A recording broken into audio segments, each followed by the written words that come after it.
En este tutorial se aborda el tema de síntesis en posiciones extremas, el cual consiste en controlar la posición de un eslabón definiendo precisamente las posiciones límites, llamadas posiciones extremas. Es de suma importancia en el caso de oscilaciones o movimiento reciprocante, ya que permite solucionar problemas de sincronización o automatización mecánica, como lo pueden apreciar en las imágenes.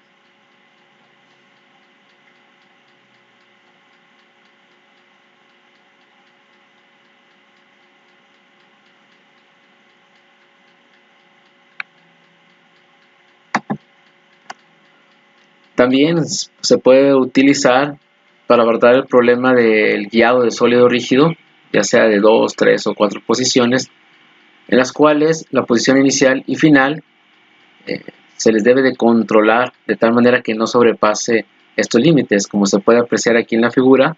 Por ejemplo, el nodo A del oscilador de entrada se debe de mover de A1 a A2 y no debe de sobrepasar estos valores, estas condiciones límites. Entonces, aquí es donde se utilizan precisamente los mecanismos para controlar, en este caso, la oscilación en un mecanismo.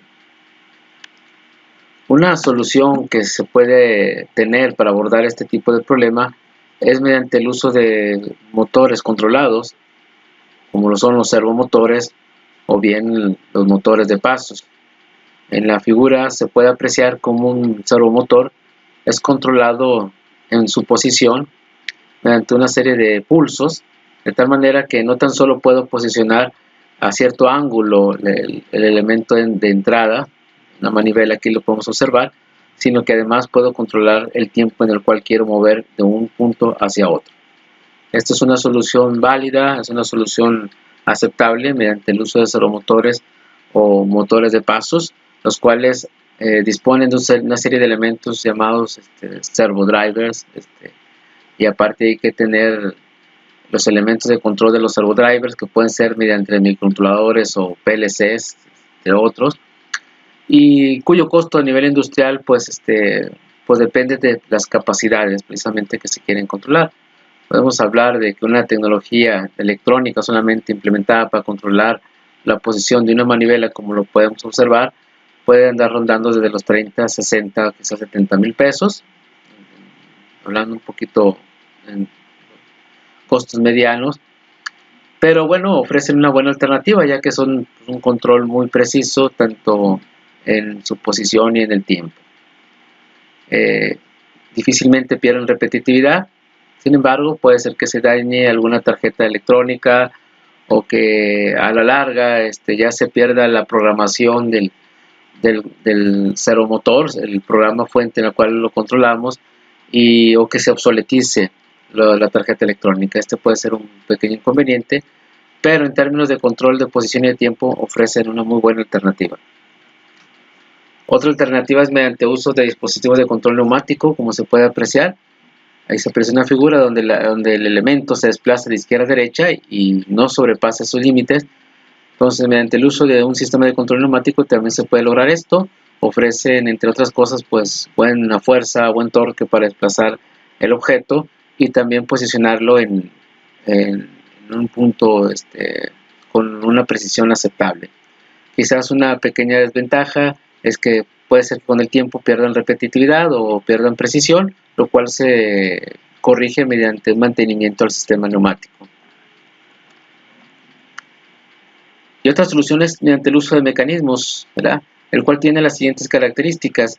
Se aplica principalmente a unitarea, no a multitasking, es decir, si el proceso que voy a realizar solamente define un tipo de producto, pues bueno, conviene mejor utilizar mecanismos, pero si el objeto el cual quiere controlar produce 2, 3, 4 diferentes tipos de productos, lo que se le conoce como multitarea, entonces estos van a depender quizás de la velocidad o de los ángulos de oscilación o del movimiento reciprocante, los límites, pues en este caso conviene mejor utilizar servomotores, los cuales se adecúan directamente a la tarea.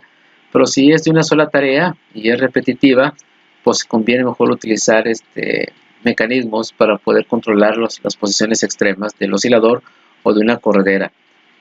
Es más económico, efectivamente es un poco más económico que los demás, no pierde repetitividad mientras se mantengan los componentes mecánicos bien conservados, que no exista ahí pérdida mediante el uso. Si se utilizan levas, por ejemplo, que no exista desgaste, o que los muelles del seguidor se desgasten, entonces no pierde repetitividad. Una gran ventaja que ofrece el usar mecanismos para mover una pieza en posiciones extremas es que se puede usar en sincronía y, como se menciona aquí, entre comillas, armonía con otros mecanismos. Es decir, el movimiento del mecanismo puede ser sincronizado con otro movimiento de otros mecanismos para poder realizar toda una tarea compleja y que nunca pierda la repetitividad.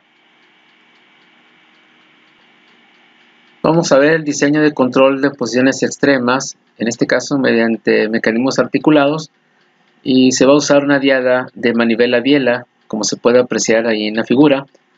Esta diada manivela-biela puede servir para controlar, en este caso, un oscilador, las posiciones extremas de un oscilador. Por lo tanto, aquí se formaría un mecanismo de manivela oscilador, o bien también se puede utilizar para controlar las posiciones extremas de una corredera, que se le conoce como la carrera. Aquí estaríamos formando un mecanismo de manivela corredera o manivela-biela corredera. Entonces son los dos casos que vamos a abordar en este tutorial. Para esto es necesario considerar un parámetro importante en el diseño de este tipo de mecanismos, que se le conoce como la relación de tiempo. Entonces, en un elemento que se desea controlar y para una entrada de velocidad constante, se dice que la relación de tiempo es la relación entre el tiempo de avance y el tiempo de retroceso. Si ustedes observan aquí en el mecanismo de manivela-biela oscilador, el tiempo en el cual el oscilador se mueve de P1 a P2 se le llama tiempo de avance, y el tiempo en el cual el mecanismo, el oscilador regresa de P2 a P1 es el tiempo de retroceso. Entonces aquí la relación de tiempo de avance entre el tiempo de retroceso se le conoce como relación de tiempo, y lo vamos a denotar mediante la letra Q.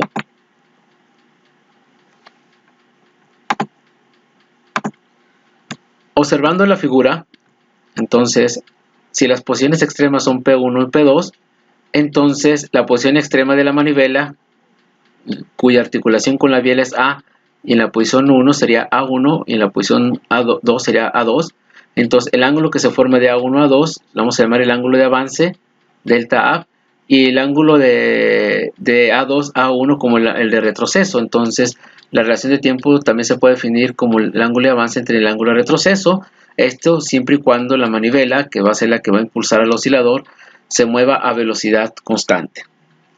Por lo tanto, analizando la figura, hay un desfase entre estas dos rectas que lo vamos a llamar como alfa, o el ángulo de diseño, y aplicando un poquito ahí de relaciones de ángulos, podemos concluir que la relación de tiempo Q también es igual a 180 más alfa entre 180 menos alfa. Ok, vamos a ver los parámetros de diseño para determinar la diada impulsora, en este caso para un oscilador. Entonces, si se define como L2 la longitud de la manivela y L3 la longitud de la biela, ahora se define o se introducen las siguientes dos variables, que son LG y LC. LG se va a llamar la longitud más larga, en este caso es L2 más L3, y LC es la longitud más corta, viene siendo L3 menos L2. De tal manera que LG menos LC, aplicándolo a este lado derecho de las ecuaciones, me va a dar como resultado 2 veces L2. De esta ecuación se pueden deducir las siguientes ecuaciones de diseño para el cálculo de diseño, que es L2. L2 es igual a LG menos LC entre 2. Por lo tanto, en el diseño hay que construir LG y LC, la cual se construyen a partir del ángulo de diseño alfa de la relación de tiempo. Y L3 se puede despejar de cualquiera de las dos variables, LG o LC. En este caso, a partir de LG, L3 es igual a LG menos L2. Lo mismo se aplica para un mecanismo de manivela corredera. Como se puede apreciar en la figura, la longitud más larga sería L2 más L3, donde se tiene el extremo en este caso llamado B2, y la longitud más corta sería de O2 a B1, donde se puede apreciar que L3 menos L2 es precisamente la longitud más corta y el ángulo alfa que se forma entre ellos, y se aplica en las mismas ecuaciones, es decir, se aplica tanto en el de manivela oscilador como en el de manivela corredera. Entonces, ¿cuál es el procedimiento de síntesis para un oscilador? pues se tienen que proporcionar los ángulos de alfa, L2 y las posiciones extremas. Eso pues va a depender mucho de la necesidad de diseño. Por lo tanto, aquí tenemos alfa como un dato ya que nos proporcionan. Si nos proporcionan Q, entonces de la ecuación Q igual a 180 más alfa entre 180 menos alfa, podemos despejar precisamente alfa. Pero lo que tenemos que hacer es dibujar las posiciones extremas, ya sea que nos proporcionen teta 4 mínima y luego teta 4 máxima, o bien el ángulo de oscilación y la posición mínima pues queda arbitraria o se puede proporcionar, y L4 también nos lo deben de proporcionar. Si no nos lo proporcionan, pues nosotros lo sugerimos como parte del diseño. Pero tenemos que trazar las posiciones extremas del oscilador, teniendo L4 y O4 como pivote también en una determinada posición. El procedimiento es el siguiente. Primero se traza una línea arbitraria que debe de pasar por P1. La inclinación de esta línea es arbitraria, se puede mover hacia donde sea, hacia donde se desee, mejor dicho, o según lo podemos apreciar en la necesidad del diseño, en la ubicación del mecanismo en la maquinaria. Posteriormente tenemos que trazar una línea recta que sí depende de la anterior. ¿En qué manera depende? Debe de formar un ángulo alfa. O sea, ya que nos proporciona alfa, hay que trazar una recta que forme un ángulo alfa, la cual ya sea que se utilice un juego de geometría o algún programa computacional, pues puede hacer que se haga en forma manual este ajuste hasta ajustar el ángulo alfa deseado. Una vez que se tiene el ángulo alfa deseado, la intersección es el origen de la manivela. De tal manera que una vez que tenemos el origen de la manivela, buscamos cuál es la longitud más larga y cuál es la longitud más corta, aplicamos las ecuaciones de diseño y obtenemos L2 y L3. Es decir, el resultado del diseño es el origen de la manivela y las longitudes de la diada, es decir, L2 y L3. El mismo criterio se utiliza para el mecanismo de manivela corredera, ya que como se demostró con anterioridad, tiene los mismos parámetros de diseño. De hecho, como ejemplo, se tiene lo siguiente: se desea desplazar una corredera cuya carrera deberá ser de 10 centímetros con un ángulo de 30 grados.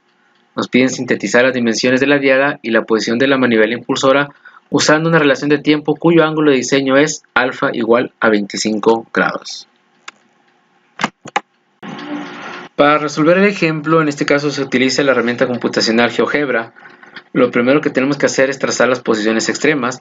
Como en este caso se trata de una corredera donde nos proporciona la carrera de 10 centímetros con un ángulo de 30 grados, podemos trazar los puntos B1 y B2, los cuales nos van a indicar los extremos o la carrera de la corredera.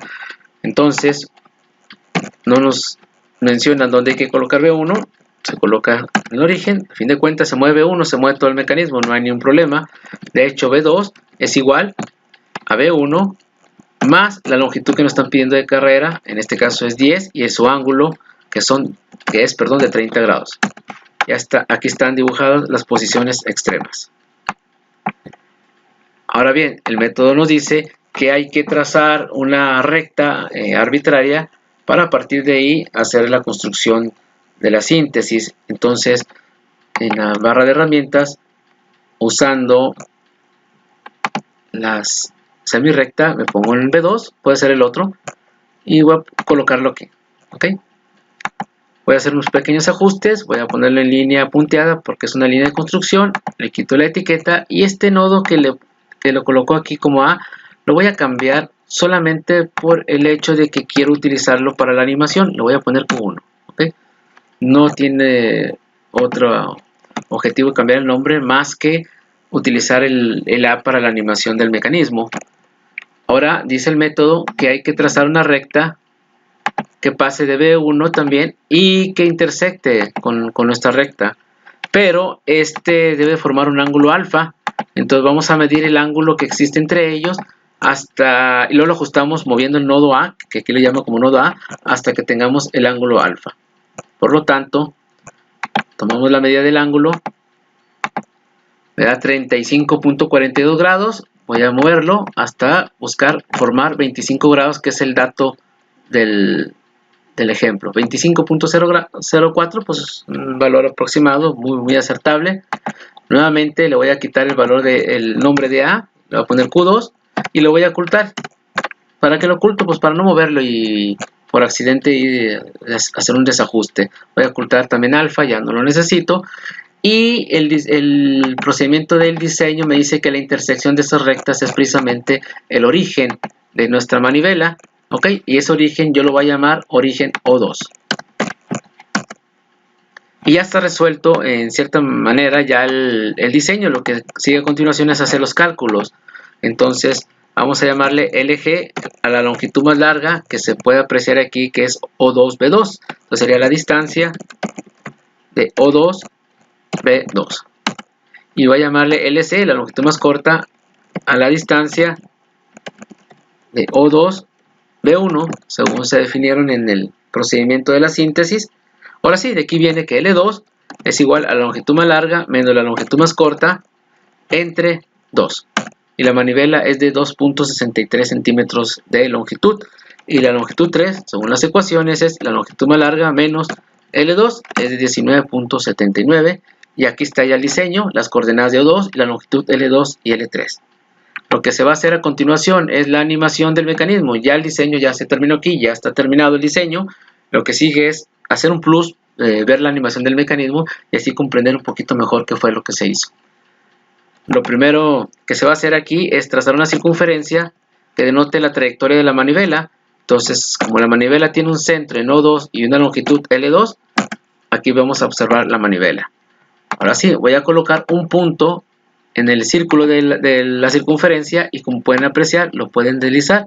Este va a ser nuestra animación. Por lo tanto, para evitar figuras que ya no se utilicen ahorita, la circunferencia ya no la voy a ocupar. Entonces voy a colocar de una vez aquí un segmento que me va a denotar la manivela precisamente. De aquí a aquí. Le voy a dar un poquito de formato al segmento, lo voy a hacer más grueso. Le voy a cambiar de color verde, y le voy a ocultar la etiqueta. ¿Ok? Y si me pongo en el botón, en el punto A y el botón derecho del mouse, aquí puedo colocar la animación y ahí estoy animando ya la manivela. ¿Ok? Lo que sigue es ver la solución al problema de posición. Precisamente, como es conocido, el problema de posición en mecanismos de barras articuladas se logra trazando las trayectorias del nodo desconocido en ambos lados. Por ejemplo, el nodo B, que es el que va a definirme la corredera, tiene una trayectoria con respecto a circular, por eso tengo que hacer una trayectoria circular de B con respecto a. En este caso voy a poner una circunferencia, es decir, circunferencia cuyo centro es A, se va a estar moviendo y longitud pues es la longitud de la biela. Entonces por ahí está la solución del problema, donde se intersecta esa circunferencia pues, con la otra trayectoria del nodo B, que es la trayectoria absoluta. Entonces voy a colocar una recta, aunque no es necesario porque sabemos que no va a pasar de esos puntos. Y como pueden observar, la circunferencia intersecta aquí. Entonces puede haber otra intersección, pero me interesa esa que está aquí, ya que sabemos que en barras articuladas se tienen dos soluciones para cada entrada. Entonces ponemos el punto en la intersección, y aquí está ya la intersección. Si muevo el nodo A, se mueve el punto B. Ok, de hecho, vamos a observar que no va a pasar de B1 ni va a pasar de B2, porque así está el diseño, que no pase. Voy a ocultar la circunferencia, ya no la necesito.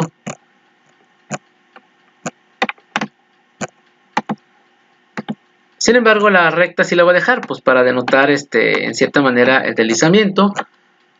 Voy a colocar un segmento para ejemplificar a la biela, que va de A a B. Se le da un poquito de estilo. Y ahora sí, tenemos el mecanismo, vemos la animación.